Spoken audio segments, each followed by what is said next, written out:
Baby steps. After your faith hasn't let you down. This is Infants on Thrones.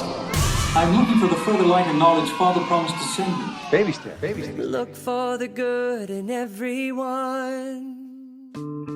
All right, welcome back to Infants on Thrones. I'm Glenn Ostland, and I've been sharing a book that I've written called You're Not Broken, Just Rewiring, which highlights my approach to therapy and overall mental health and well-being. And now we have reached part 3. Now, many years ago, I recruited several listeners here at Infants on Thrones to contribute to a series that we called A Short History of Nearly Everything, or SHOWN as an acronym. I think I called it Infants on Shones, of course, and it was published 4th of July, 2017, episode 383. There we go. That project, in a way, is kind of what these final chapters in part 3 are all about. In the quest to think of yourself as a constantly evolving and rewiring nervous system, we go back and we start at the very beginning, the Big Bang, and move through key phases of development from atoms to molecules to cells to the potential impact of artificial intelligence merging into a planetary nervous system and potentially beyond. And we ground that in myths like Lemuria and Atlantis, and it's just a lot of fun. You may start thinking of yourself as a 7-layer burrito of existence, or maybe just as the guacamole, but it all comes back to right here, right now, the simple moments we have in relationships with others, and most importantly, with ourselves. So I hope you all enjoy it, because I know original gangster infant Tom Perry, who came up with the name Infants on Thrones, by the way, I know he does. And that may be my greatest accomplishment of all time. Glenn Dow, the rewiring fiend Ostland. What's up, man? Long time no hear, man. How you been? I mostly just wanted to touch base to let you know that I have been listening to your new book, and I'm so impressed. I absolutely love it. This is excellent work, Glenn. I mean, God damn it, man. This is excellent work. And yes, I may be washing your balls a little bit, but hey, you know what? You freaking earned it, dude. That's some good shit, man. You knew I was going to use that clip, right, Tom? Hang on to them hats and glasses, cause this here's the wildest ride in the wilderness. Chapter 16. The Ego, the Gods, and the Stories that Shaped the Sky. Is it just me? Or is this whole experience of being human stitched together by stories we don't even know we're telling? So here we are at chapter 16. Let's pause for a moment and play with that number. 16. It's 8 plus 8. And 8, turned on its side, looks a little like the infinity symbol. So maybe 16 is where infinity meets infinity. If we follow it through, then every step on this spiral has been a meeting of infinities. Every chapter, a convergence of eternal forces reaching out toward one another in time. In chapter 13, infinity met infinity through the 4 fundamental forces: gravity, electromagnetism, the strong nuclear force, the weak nuclear force. And we explored time itself, not as a linear progression, but as a relational unfolding, a scaffolding upon which the patterns of existence could emerge. In chapter 14, infinity met infinity again. Molecules became stable enough to create the first cell that said yes. Celly and Mitch, the great mitochondrial merge, a relational blueprint of cooperation encoded in rhythm and breath. This was Lemuria, not a continent but a pattern, a memory, a harmonic state of coherence where individuality and communion were not at odds.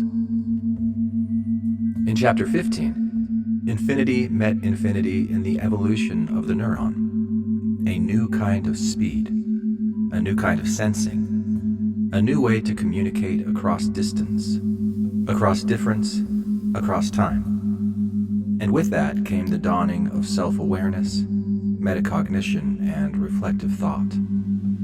The rise of Atlantis, not as a fallen civilization, but as a symbolic phase in our nervous system's development, where we learned to look back at ourselves, to name, to narrate. And now, here we are in Chapter 16, another meeting of infinities. In this chapter, we'll explore the myths that shape our experience of the world. In Act 1, we'll explore these myths of fall and fire and fracture. In Act 2, we'll explore what makes stories so powerful in the first place. And in Act 3, we'll take a deep dive into one particular place where story and neurology create meaning in our lives. Regret. The looping, haunting voice of hindsight. The internal myth that something should have been different, and that you should have known better.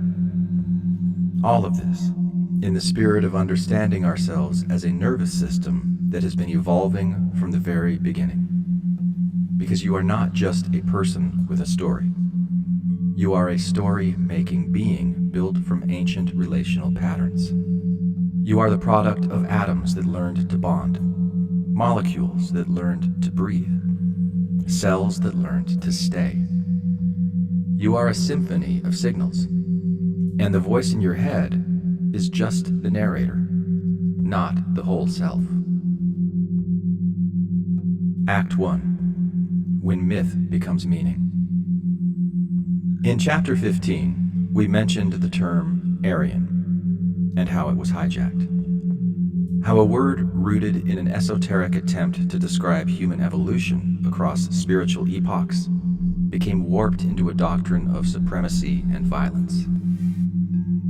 And maybe there's no better example of what this chapter is about. The power of myth to shape behavior, to twist identity, to anchor entire cultures in a story that becomes indistinguishable from reality. That's what myths do when they go unchecked. They become invisible. They operate as truth. According to Helena Blavatsky, we are currently living through the age of the fifth root race, the Aryan root race.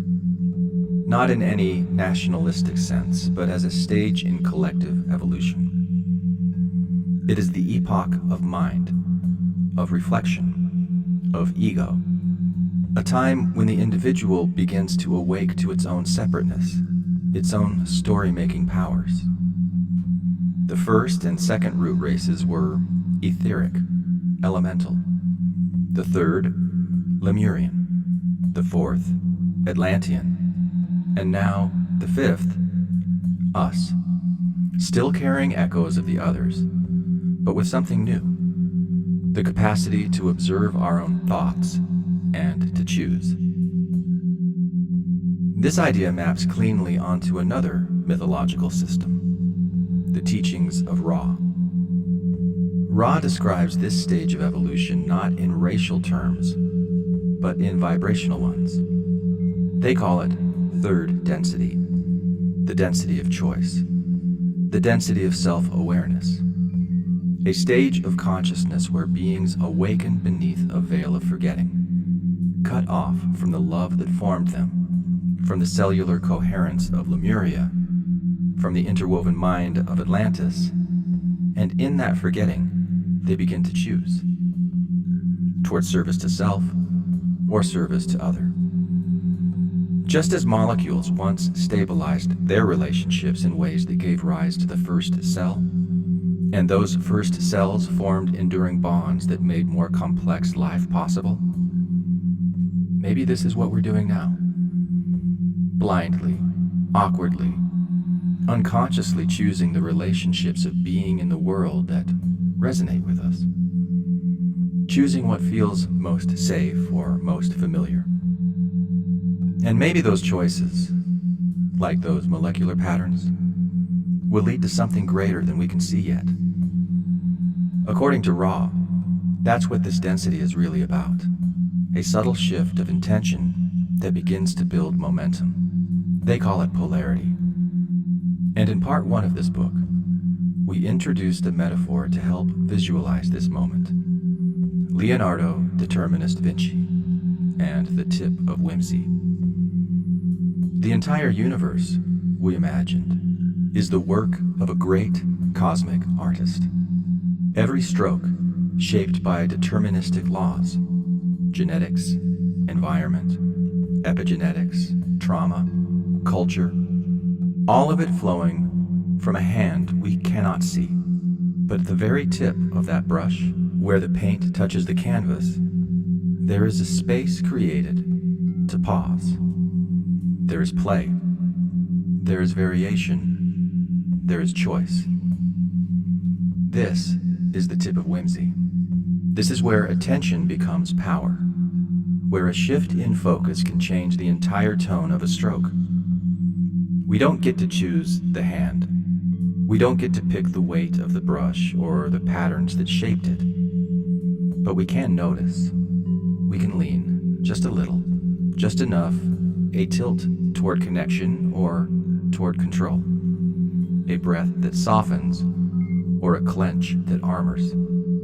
And yet, these leanings are never made in isolation. We are pulled, we are nudged, we are shaped by stories we didn't choose, myths that wrapped around us like weather. And we feel these forces in our nervous systems, in the tightness in our chest, in the ways we brace for belonging, in the patterns we repeat without knowing why. The stories we don't know we're telling. When I studied mythology as a folklore graduate student, I was taught to understand myth not as lie or superstition, but as sacred story. Myth was alive, continuously shaped by the communities that held it. The term was communal recreation. To study myth was to study the values and beliefs of a people at the level of their nervous system. And yet, that's not how most people use the word. In everyday language, myth means something false, something naive. The myth of the American dream, the myth of control. We've come to treat myth as a mark of delusion, something to outgrow, debunk, or discard. It's a slur we aim at other people's beliefs, not ours. Our beliefs we call truths. Theirs we call myths. And so, without realizing it, we live in myths we no longer recognize as myths. We inherit them, we embody them, but we don't usually question them because they automatically feel true. That's what a good story does. It feels true. It lands in the nervous system with a sense of belonging. It rewards you with serotonin when it confirms what you already believe. It floods your body with dopamine when it resolves your uncertainty. A story, especially one shaped by your group, can feel safer than your own sensations, more trustworthy than your own gut. And when that happens, we no longer entrain to the signal beneath the story, we entrain to the story itself. That's when the fall begins. Because humans don't just tell stories, we become them. And one of the most dominant stories we've collectively become, particularly in the modern post-industrial world, is what might be called the scientific myth of consciousness. This myth tells us that awareness is an emergent property. That until a brain reaches a certain level of complexity, there is no experience, no subjectivity, no sensation. Molecules, cells, atoms, these are treated as inert matter. The steam of consciousness only rises once the neurological water has reached the appropriate boil. Until then, there is no self, no center, no feeling. That's the myth. It has shaped everything from artificial intelligence to end-of-life care. It defines how we treat animals, plants, forests, oceans, and even each other. And like all myths, it is powerful precisely because it is invisible. But it's not the only myth. There is another myth, older, stranger, less neatly packaged. Panpsychism. The idea that consciousness, or something like it, is a fundamental feature of reality. That experience is not something brains produce, but something existence expresses. That atoms have some form of inwardness. That molecules have patterns of resonance. That cells feel. That even before brains, life was already sensing, already responding, already knowing how to be. Panpsychism tells a very different story. It doesn't reduce consciousness to complexity. It doesn't see life as mechanical or mindless. It sees consciousness as woven into the very fabric of what is. Because that's what myths do. They give us a lens through which to interpret what we see. They set expectations. They guide perception. They shape what we accept, what we reject, and what we can even imagine. And whether we live inside the myth of scientific materialism, or the myth of panpsychism, or try to straddle both, those stories live in us. These myths are not just narratives. They are neural architectures. And they will shape how we interpret what comes next. Echoes of the Fall. Eden, Prometheus, and the Memory of Harmony. Long before we framed ourselves as separate from nature, there were stories. Stories that whispered of a time when all things moved in rhythm, when life was not dominated by a single species, but held in a delicate reciprocity. When consciousness, subtle, panpsychic, cellular, was not confined to the brain, but diffused across the ecosystem. One of these stories is the Eden myth. It lives at the heart of Western sacred imagination, a story so familiar we sometimes forget to listen. But what if Eden is more than a theological artifact? What if it's a memory, a symbolic survival of an earlier state of resonance, Lemurian perhaps, in which all living things participated in a symphony of relational balance? In that garden, there was no shame, no judgment, no self-conscious separation. The tree of knowledge had not yet been tasted. The default mode network had not yet been wired. And so there was no looking back, no spirals of regret, no narrator rehearsing what went wrong. The bite of the fruit changed everything, not because the fruit was evil, but because it introduced a new feature: metacognition. The sudden, self-reflective loop that allowed humans to know that they knew, to see themselves seeing, to judge themselves judging. And with that awareness came a cost: shame, fear, blame, separation. The nervous system, once entrained to the signals of the whole, now tuned itself to the flickering projections of the individual self. We explored this in Chapter 15, in the Myth of Atlantis, when the neuron emerged as a tool of incredible advantage. Colonies of cells that once relied on interoceptive signaling and mutual responsiveness could now leap into coordinated actions at speeds never before seen. They could also split, fracture, forget. Eden remembers what that forgetting felt like, and so does Prometheus. In Greek mythology, Prometheus is a titan who defied the gods by stealing fire from Mount Olympus and giving it to humanity. Fire, in this myth, was more than flame. It was divine knowledge, creative spark, disruptive potential. By gifting it to humans, Prometheus elevated them beyond their natural station, igniting the engine of civilization itself. But the gods did not see this as benevolence.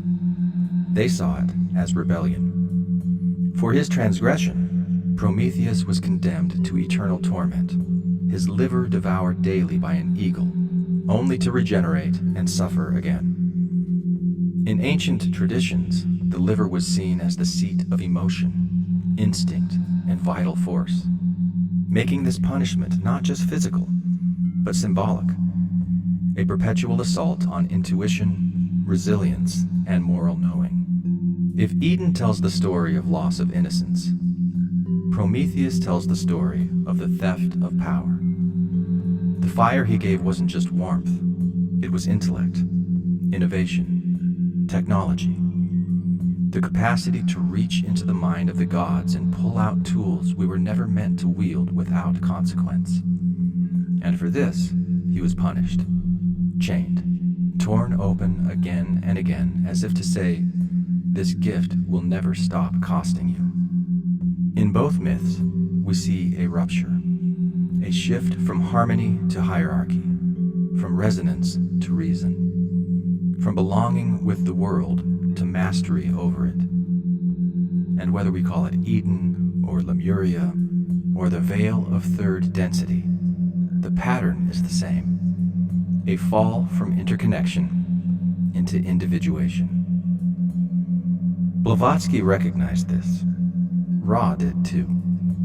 Each, in their own way, traced the arc of this evolutionary turning point, the moment when awareness turned outward, and the tip of whimsy, our power to choose how to relate, began shaping the brushstrokes of polarity. What these myths preserve is not just a warning, they're a signal, a pulse from the past, a reminder of the coherence that came before cognition, of the life that pulsed before language, and perhaps of the path that might one day bring us home again, not by erasing what we've become, but by reintegrating what we forgot. Frequency wars. Among the many modern myths circulating in today's spiritual counterculture, few are as layered or as provocatively metaphorical as the transmissions channeled by Wendy Kennedy. A speaker and intuitive empath, Kennedy claims to channel information from a collective of ninth-dimensional Pleiadian beings who refer to themselves as the Pleiadian Collective. In one of her more well-known transmissions, she introduces the concept of the frequency wars, an invisible battle not fought with guns or armies, but with stories, symbols, and vibrations. In her framing, Earth is a rare and precious place in the galaxy. It's a nexus point, a richly diverse biosphere, where multiple genetic, cultural, and energetic lineages have been braided together over millions of years. A kind of interdimensional seed bank, a planetary library, a living crucible for soul evolution. And that's what makes it a target. According to Kennedy, certain groups, most notably those she refers to as Orion energies and the Anunnaki, have long sought to exert influence over Earth through frequency control, emotional manipulation, belief systems, trauma loops, and disinformation designed to distort the natural resonance of human beings. Their aim, according to this myth, is not annihilation, but stagnation. To keep Earth and its inhabitants locked into repetitive cycles of fear, shame, and conflict. To block the expansion of consciousness that, according to Kennedy and others, is now accelerating during what Ra might call the harvest. This process, she says, has reached a critical juncture between the years 2019 and 2026, a window of heightened potential, vulnerability, and choice, a pivotal phase in which human attention, more than ever before, is being pulled between coherence and chaos, contraction and evolution. Whether or not you believe in the literal existence of these extraterrestrial groups, the functional metaphor beneath Kennedy's claims invites reflection. Because even if you set aside the Anunnaki, the Orion influence, and the Pleiadian collective, the phenomenon she describes is observable in the world around you every single day. Watch a commercial. Scroll through social media. Listen to the voice in your head that tells you you're not enough. Are you being sold something? An image, a story, a product that promises to resolve an internal discomfort that wasn't even yours until it was introduced to you? This is what Kennedy calls frequency control. And when you widen the lens, you can begin to see it, not only in consumer advertising, but in religion, in politics, in the dynamics of gaslighting between individuals, and even within the war between your own body and mind. The nervous system that signals, "I need to rest," is overridden by the mental voice that insists, "You'll fall behind." The part of you that longs for connection is silenced by the one that says, "You'll look weak." These, too, are frequency wars. And this is where Kennedy's framing dovetails with Ra's concept of third density and the veil of forgetting. We are born into a state of amnesia, surrounded by influences, biological, cultural, social, that shape the frequency of our thoughts before we even know we are thinking. The tip of whimsy, that tiny point of free attention we referenced earlier, is being tugged and teased in every direction. And if we're not careful, if we're not attentive, we don't choose how we lean, we are leaned by others. So Kennedy's message is not just about aliens or interdimensional battles. It's a call to presence, to discernment, to noticing the energetic contracts you've signed, often unconsciously, with the people, patterns, and programs that surround you. It's a plea to remember your power, the power to attune, the power to choose what you amplify. Because the stories we let into our nervous systems become the architectures we live inside. As we prepare to enter Act 2, we'll move beyond myth and metaphor to explore how stories actually shape the brain, how the fictions we inherit build neural scaffolding that supports or constrains the lives we lead, and how science, far from being immune to myth, is itself a myth-making engine, sometimes for freedom, sometimes for control. But for now, just ask yourself, what stories are you vibrating to? And whose frequency are you tuning into? Act 2.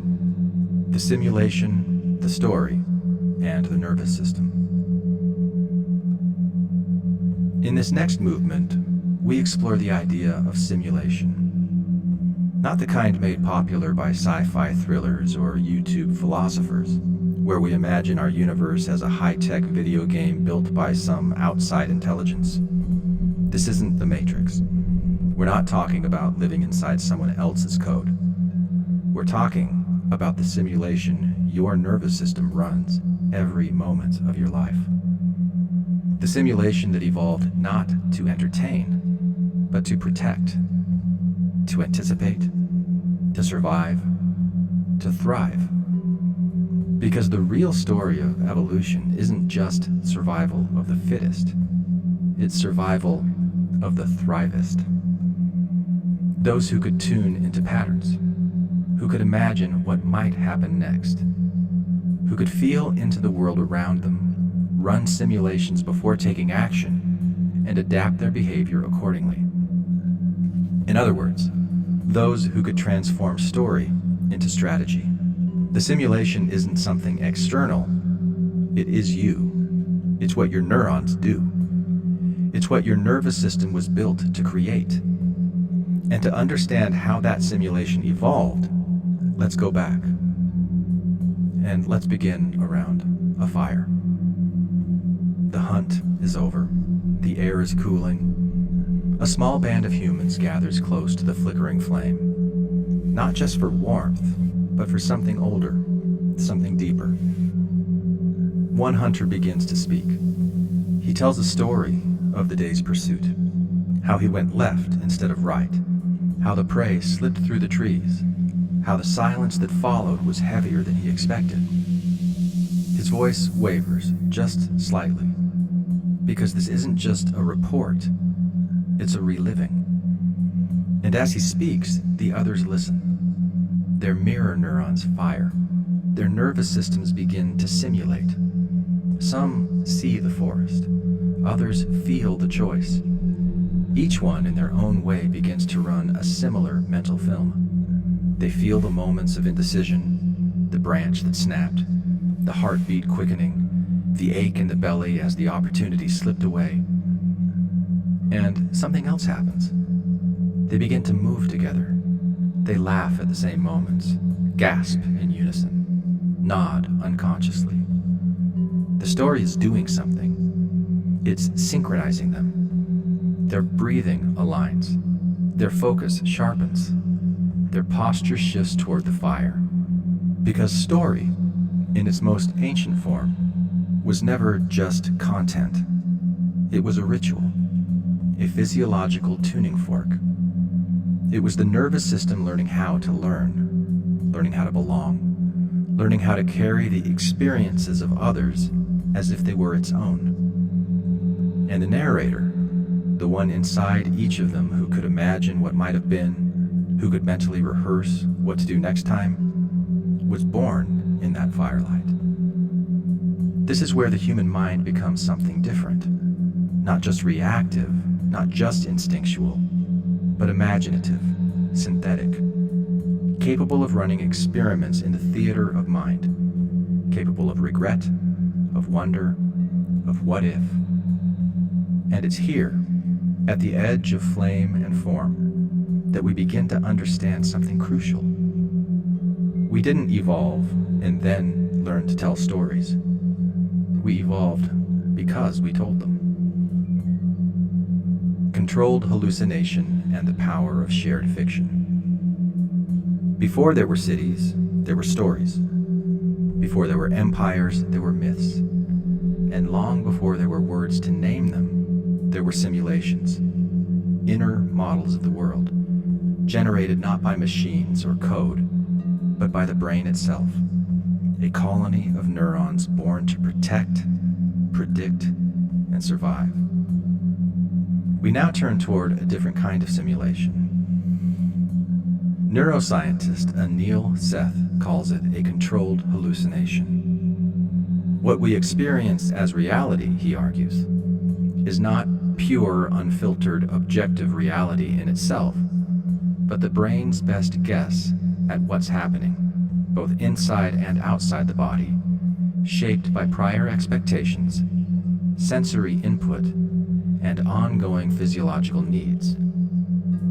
Perception is not a window, it's a projection. And consciousness, he suggests, is what it feels like to run a simulation that you don't realize is a simulation. This isn't a flaw in the system, it's the system's genius.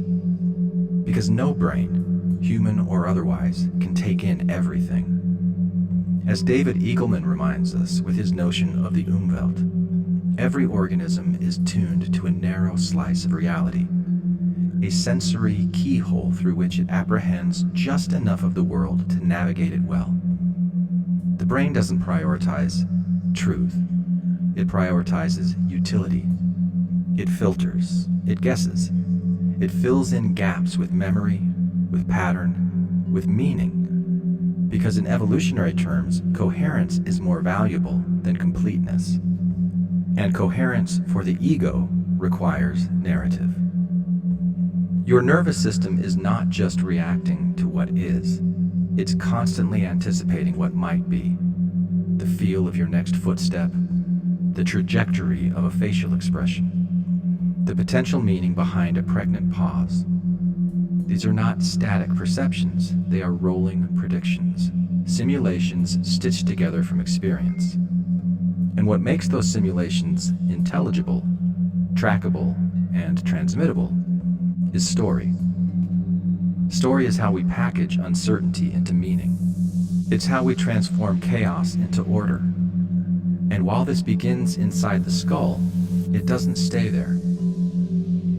This brings us to the work of historian and cultural theorist Yuval Noah Harari, whose insights take this neurological reality and extend it into the social realm. In his best-selling book, *Sapiens*, Harari proposes that the rise of Homo sapiens as a dominant species had less to do with brute force or raw intelligence, and more to do with our ability to collaborate in flexible ways through shared beliefs.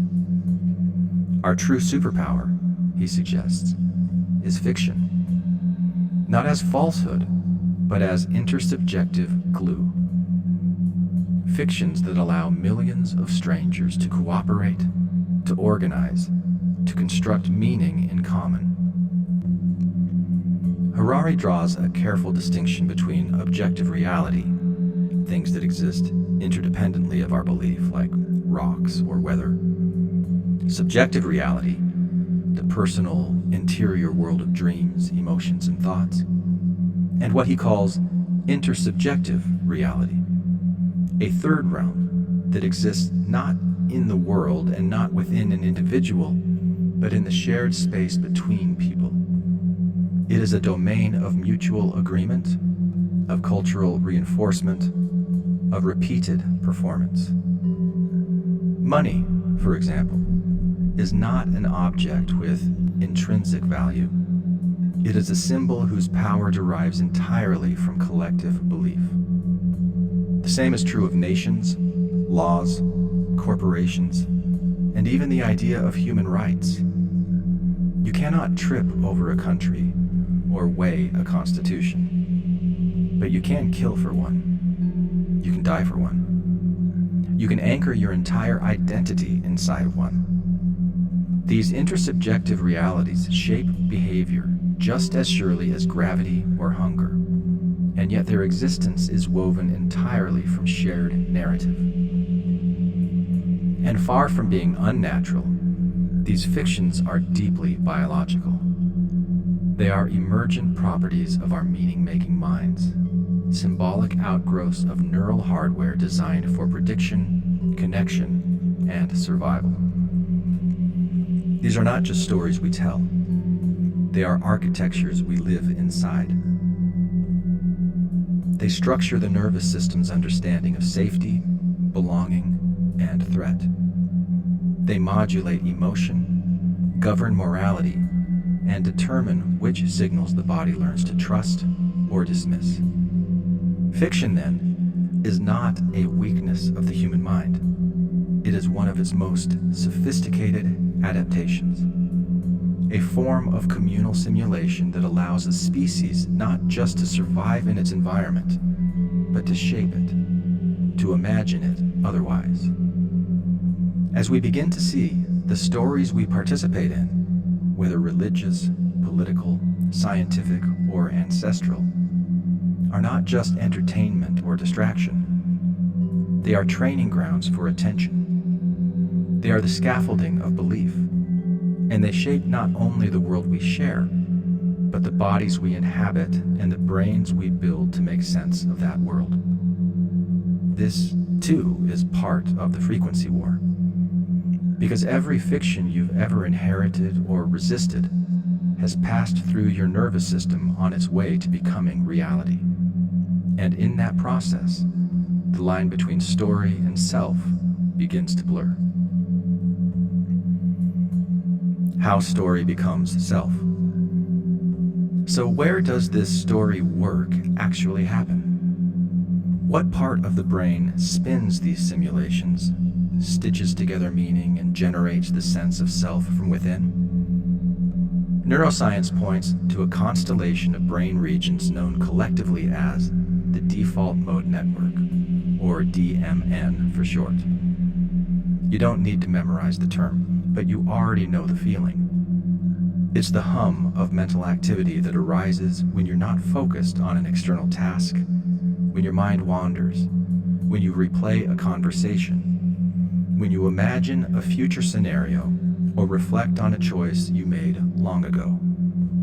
This is the mode of the mind where it turns inward, scanning, reconstructing. This is where the narrator lives. The DMN isn't a single structure, but a symphony of neural players, loosely synchronized, engaging in recursive loops of memory, imagination, and internal simulation. It includes the medial prefrontal cortex, which helps construct your personal narrative and predict the mental states of others.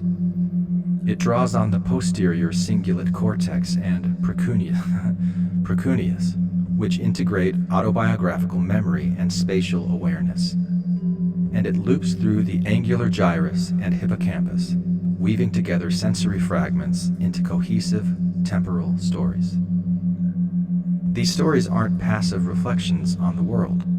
They are active constructions, shaped by the body, the breath, and the beliefs that have been layered into your nervous system across a lifetime. In this sense, the DMN is not just a cognitive backdrop. It's a meaning-making engine, a little factory, you might say. It renders the self as a process, a moving image, a constantly updating simulation of who you are, who you've been, and who you're becoming. And while it might feel like the narrator is a voice that simply reports what's happening, it actually generates your sense of reality. This is Anil Seth's controlled hallucination at work, not just for vision or sound, but for identity itself.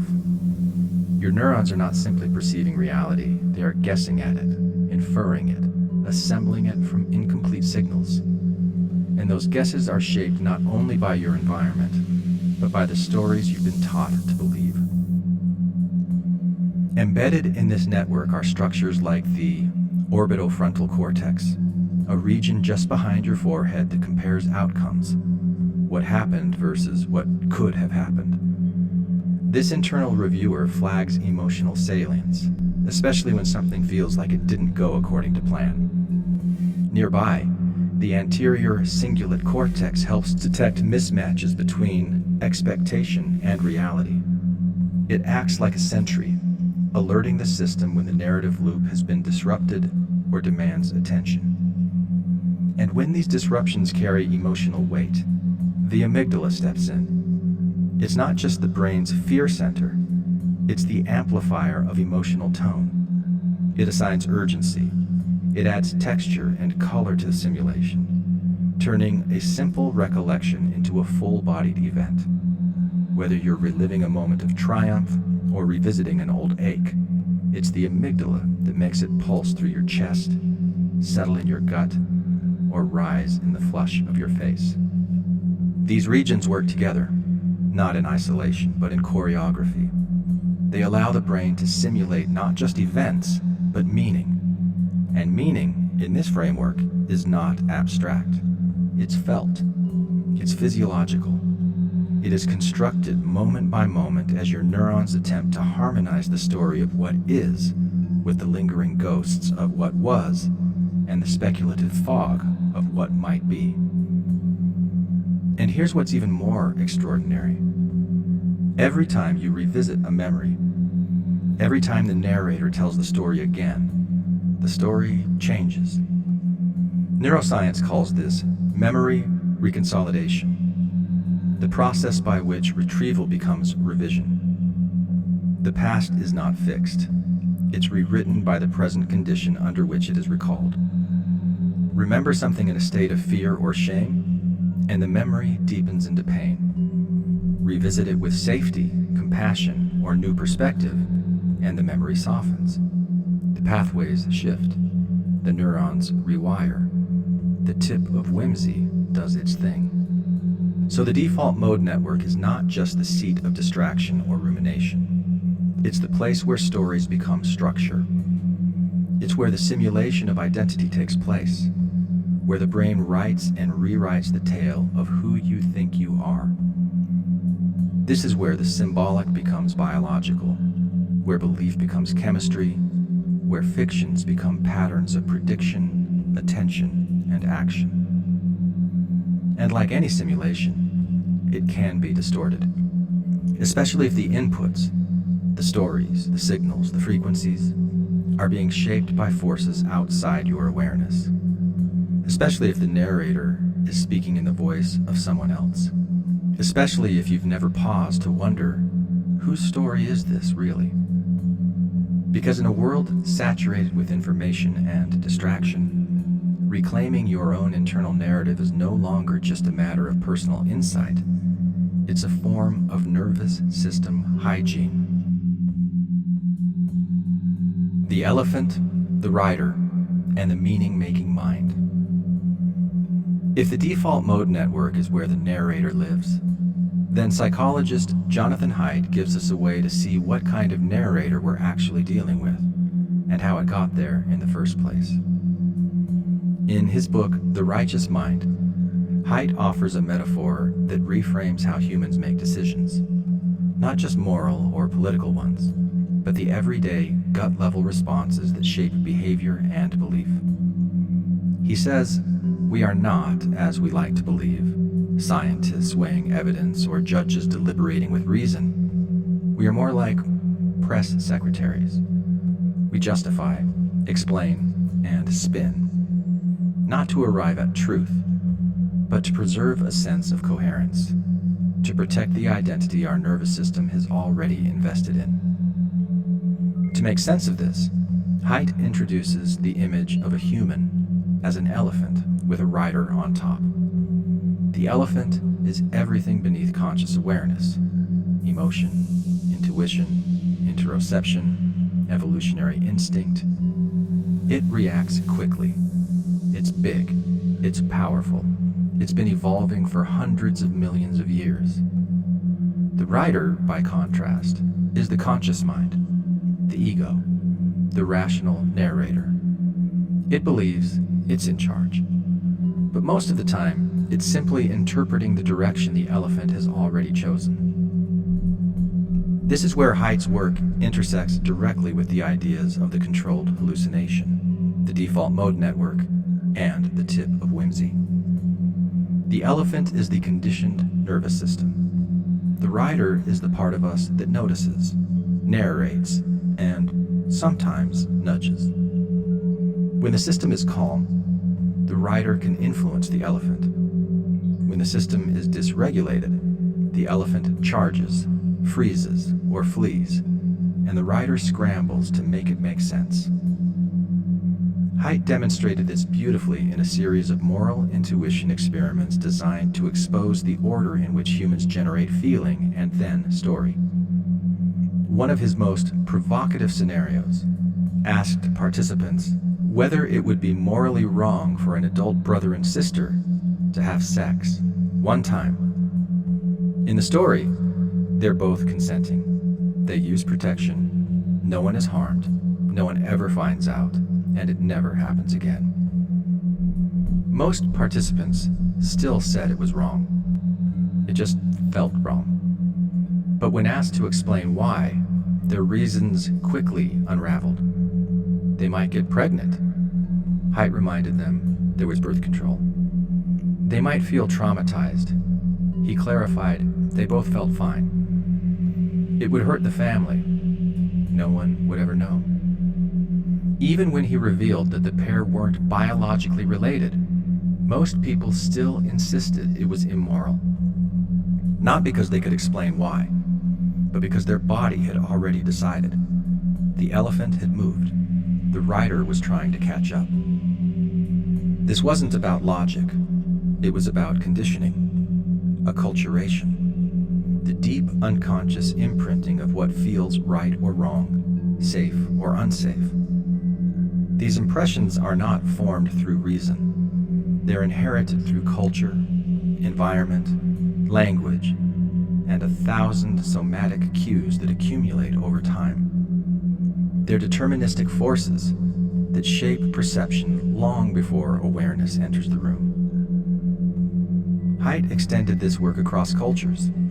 In India, he asked participants whether it was morally wrong for a daughter to eat before her father. Many said yes, even though no harm was caused, because it violated a sacred social order.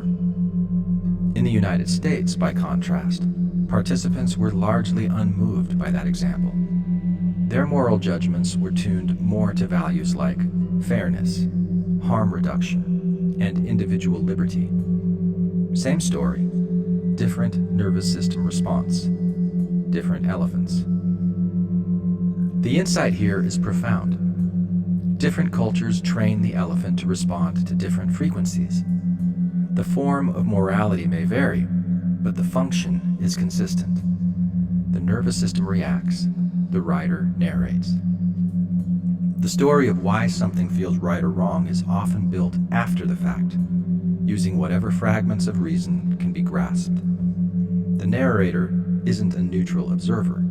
It's a meaning-making machine wired for coherence and loyalty. And this matters, because when we forget that the elephant is always moving beneath us, we mistake narration for authorship. We believe we're choosing what we believe, when in fact, we're often just defending the beliefs our nervous systems have been shaped to hold. This is why mindfulness isn't just about stress relief. It's a tool for nervous system awareness. It allows the rider to pause, to sense when the elephant is activated, to listen before interpreting. When the elephant is soothed, when the body feels safe, the rider can shift from spin to stewardship. That's when the tip of whimsy becomes more than a flash of awareness. It becomes a lever, a steering mechanism, a source of genuine choice. Because the stories we tell ourselves are not just reflections of what happened, they're predictions of what happens next. And while we may not control the elephant, we can learn to travel with it, curiously, compassionately, and with just enough narrative grace to begin rewiring what it means to ride. The mind-body connection. The nervous system doesn't wait for the narrator. It moves first. Always has. That's the central insight of Stephen Porges's polyvagal theory. Beneath the stories we tell, beneath even conscious awareness, the autonomic nervous system is constantly scanning the world for cues of safety or threat. It does not reason its way through these questions. It does not consult the narrator.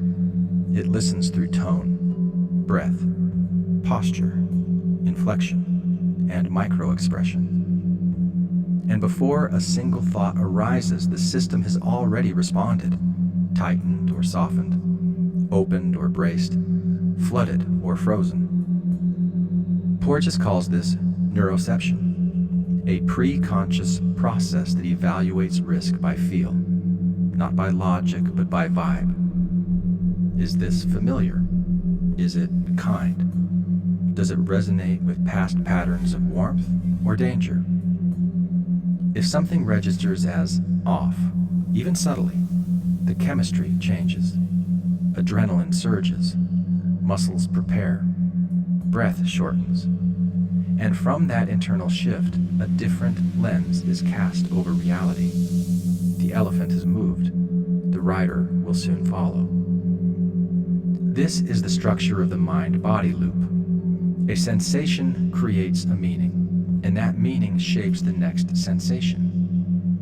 The vagus nerve acts as the central harmonizer in this system, a tuning fork for the nervous system's state. And every tone it picks up, whether calm or chaotic, shapes the physiological environment in which our perceptions arise. Candace Pert, the neuroscientist who discovered the opiate receptor and later coined the term molecules of emotion, showed that emotions are not simply psychological, they're chemical. Thoughts and feelings don't live exclusively in the brain. They travel. They are broadcast throughout neuropeptides to immune cells, muscle tissue, gut linings, joints, fascia. The body is not just where emotions are felt. It's where they are stored, processed, and remembered. Each emotion carries its own chemistry, its own vibrational tone. Over time, recurring emotional patterns leave a residue in the body, like a river gradually carving its way through stone. And that's where David Hawkins' map of consciousness offers another lens, one that, like Porges and Pert, affirms the body as the instrument of awareness. Hawkins mapped emotional states along a frequency scale. Emotions like shame, guilt, and regret occupy the denser, heavier ranges of his map. They contract the nervous system. They narrow perception. They reduce flexibility. Higher states like courage, willingness, or peace open the system. They widen the window. They restore coherence. Remember composite client Agatha from chapter 10? The mother who learned to create her own inner peace when she allowed her son's shirt to remain wrinkled? When Agatha found the courage to pause, just for a moment, and the willingness to witness her old control pattern without judgment, something shifted.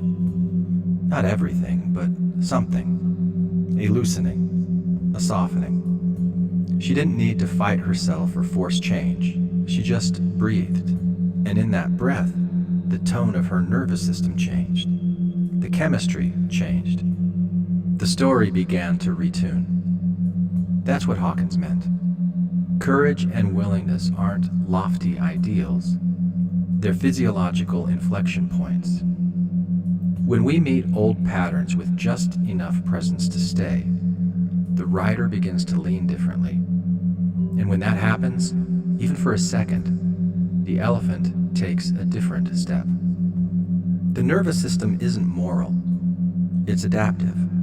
If a particular emotional frequency has been paired with safety or belonging in the past, the system will recreate that frequency as a form of homeostasis, even if that pattern is painful. This is how emotional tone becomes physical habit, a breath pattern, a neurochemical climate that shapes our entire lived experience. And that brings us to regret. Regret is one of the most common and most physically felt emotions we carry. It's not just a story, it's a physiological event. The chest tightens, the stomach turns, the body contracts as if preparing for impact. From the perspective of the nervous system, regret doesn't live in the past. It is not safely archived. It is active. It is present. The elephant responds as if the original mistake is still unfolding, still dangerous, still unresolved. Even when the rider tries to spin a coherent narrative, it's over now, I've learned from it, I did the best I could, the body may still be bracing. Because for the nervous system, the chemistry of regret signals unfinished business. And as long as that signal is active, the loop continues. Thought reactivates feeling. Feeling alters chemistry. Chemistry shapes perception, and the narrator, spinning to make sense of it all, may only reinforce the cycle. But here's the pivot point. These loops are not fixed. They can be interrupted, not by force, but by safety, not by analysis, but by attunement. Psychoneuroimmunology, the study of how mind, brain, and immune function interact, shows us that states like regret can be metabolized. If the body is given a signal of coherence, through breath, through presence, through warm relational cues, the chemistry begins to shift. The elephant slows. The vagus nerve softens. The neuropeptides change their message. The narrator relaxes into a different tone. The loop loosens. The story evolves. In Hawkins' terms, this shift is not about suppressing regret. It's about releasing resistance, letting the emotion move all the way through the body rather than trapping it in place. When the nervous system feels safe enough to stop contracting, even regret can become a teacher, a signal, a guide. And that's where we're headed next. Act 3. Regret, Resilience, and the Fireside Mirror. We've followed the arc of the story from myth to molecule, from the Edenic breach and Promethean flame to the simulation maps of neurons trying to make sense of themselves. Along the way, we've seen how belief systems encode not just behavior, but biology, how emotions register as tone, how stories, once repeated enough, shape the very systems that tell them. And no story captures this looping complexity like regret. Regret isn't a glitch. It's not a flaw in the machinery. It's what happens when a body built for sensation and a mind built for simulation collide. It's what happens when awareness evolves, when meaning enters the system. And sometimes, that meaning has a name. For me, one name is Tom. Tom Perry was one of the first people I ever podcasted with. We met in the early days of Mormon Expression, before Infants on Thrones had a name. Back when we were just a bunch of former believers trying to make sense of what had once made sense, but now is just so frustrating. I was drawn to Tom right away, not because he had answers, but because he didn't pretend to. His questions were honest, his tone unguarded. He didn't perform for approval, he showed up. Tom's the one who came up with the name Infants on Thrones when we started that podcast. He helped shape that podcast's voice. Playful, irreverent, searching, real. And even when life pulled us in different directions, Tom remained a steady mirror. Not because we always agreed, but because his way of being reminded me, again and again, that vulnerability is a kind of wisdom. Recently, Tom asked me a question. What do you think about regret? He didn't ask with detachment. He didn't ask as a hypothetical. He asked the way people do when they're not just thinking about something, but feeling it. Because regret, as Tom described it, wasn't a concept to debate. It was a state that visited him. Sometimes while lying in bed, sometimes while running, sometimes when he least expected it. A familiar shame would resurface, an awkward moment, a sharp word, a memory of how he wished he'd shown up differently with his wife, his kids, his friends, and suddenly he was flooded, frozen, embarrassed, and alone in a story his body wouldn't let him forget. It just paralyzes me, he said. Like I'm there all over again, even if it was years ago. He wasn't looking for my reassurance. He was naming something real. And beneath the words, what I heard was this. My rider is trying to steer an elephant it doesn't understand or even fully respect.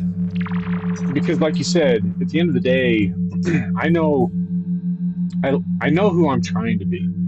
Not that who I am, like the person that I am today, like I'm trying to be at peace with who that person is, but I know that I want to be better tomorrow or next week or next year.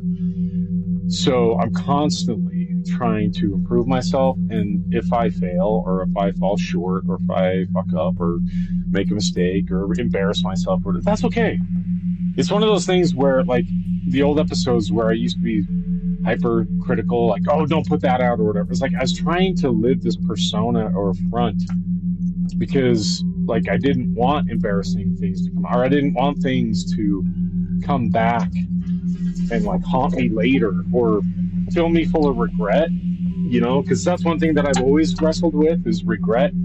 And maybe this is something that I'd love to have a conversation with you at some point, especially now that you're in this field. But yeah, the thing that I would like to talk to you about is regret, and how to wrestle with that at some point, because I've always wrestled with it hard, like things that I do or say that haunt me and that come back in, like I'll just be minding my own business. Like even when I was on a run the other day, and I just got flooded with like these shameful, embarrassing moments of either fairly recently or a long time ago, just things that just hit me, and it just almost paralyzes me how embarrassing it is. And that's why, like, I'm so vigilant, or I have been so vigilant, as to try to curb that behavior now, because I want to reduce the amount of embarrassment and shame that haunt me and that keep coming back. You know, like even when I'm trying to go to sleep, sometimes my mind will wander and it'll find these like incredibly embarrassing, shameful things, or things that I regret, you know, like things that I regret saying or whatever, whether it be to my wife or my kids especially. Just stupid things like that where I'm like, God, I wish I would have been better. And it's this, I don't know if it's a perfectionism sort of thing where I want to be better, and so I'm going to be hyper vigilant and trying to repair where I am now so that I don't, because that's the ultimate goals. I do not want any more embarrassing, shameful memories to continue to haunt me, paralyze me, and to circle around my brain. He wasn't looking for my reassurance. He was naming something real. And beneath the words, what I heard was this: my rider is trying to steer an elephant it doesn't understand or even fully respect. Because that's exactly what this is. A mismatch, a misalignment. A well-meaning narrator trying to outthink a body that has already moved, already felt, already decided something is not okay. Tom could explain the regret, rationalize it, acknowledge the growth, promise not to make the same mistake again. But none of that made the memory stop returning. None of that softened the gut, because the elephant hadn't budged. The story was still unfinished in the body. And this is where the elegant wisdom of nervous system theory comes rushing in. Stephen Porges would call this neuroception, a subcortical scanning process that happens before thought, before logic, before narrative. The body, he would say, is responding to a cue, not safe, not integrated, not resolved. And so it reacts as if the threat is still present, not because it's irrational, but because it's relational. The nervous system stores unresolved experience as a tone. Candace Pert would take it further. She would say that these unresolved emotions, these unspoken regrets, are not just thoughts that linger, they're molecules, neurochemical messengers embedded in tissue, bound to receptors in the gut, the heart, the joints, the skin. They travel along the vagus nerve. They pattern posture and pain. They become part of the felt landscape of the self. And when they're not allowed full expression, when they're resisted, ignored, or suppressed, they don't simply vanish. They wait. They echo. They loop. And David Hawkins, with his map of consciousness, would describe this state as a constriction in frequency, a compression of energy around the emotional signature of shame, guilt, or fear. He would remind us that these states are not just psychological, they're vibrational. They influence the flow of attention, the depth of breath, the openness of perception. Regret in this model is not failure, it's density, it's weight. And the work isn't to fight it, it's to stop resisting it, to bring willingness and courage back into the system, to create the conditions for movement. And that is what Tom, intuitively, is doing. Because that's the ultimate goals. I do not want any more embarrassing, shameful memories to continue to haunt me, paralyze me, and to circle around my brain. But I think I'm going at it the wrong way, because I really think those occurrences are going to happen. What I need to do is focus on allowing it to happen, and then when I get haunted with these memories or these embarrassing things, to be okay with that.